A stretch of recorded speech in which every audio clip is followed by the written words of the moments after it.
Daily Bible and Gospel Readings.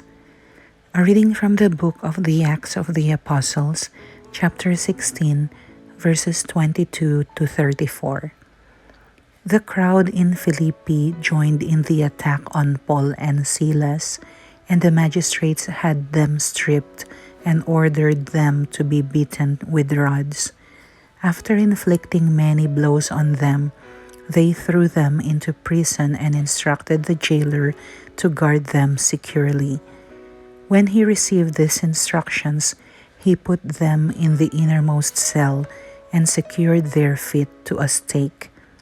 About midnight, while Paul and Silas were praying and singing hymns to God as the prisoners listened, there was suddenly such a severe earthquake that the foundations of the jail shook.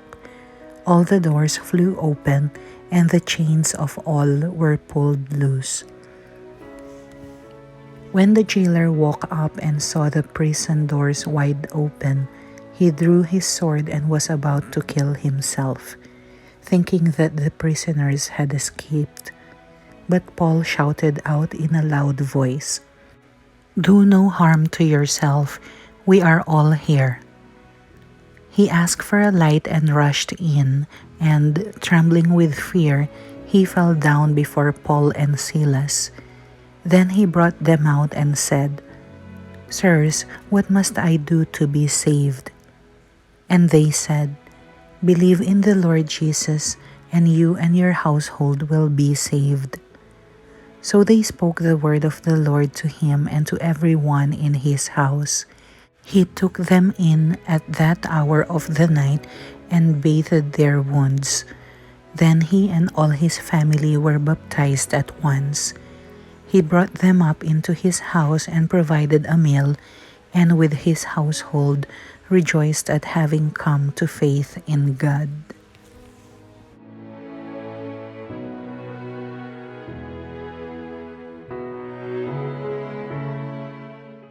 Daily Gospel. From the Gospel according to John, chapter 16, verses 5 to 11. Jesus said to his disciples, "Now I am going to the one who sent me, and not one of you asks me, 'Where are you going?' But because I told you this, grief has filled your hearts. But I tell you the truth, it is better for you that I go. For if I do not go, the Advocate will not come to you. But if I go, I will send him to you. And when he comes, he will convict the world in regard to sin and righteousness and condemnation. Sin, because they do not believe in me. Righteousness, because I am going to the Father, and you will no longer see me.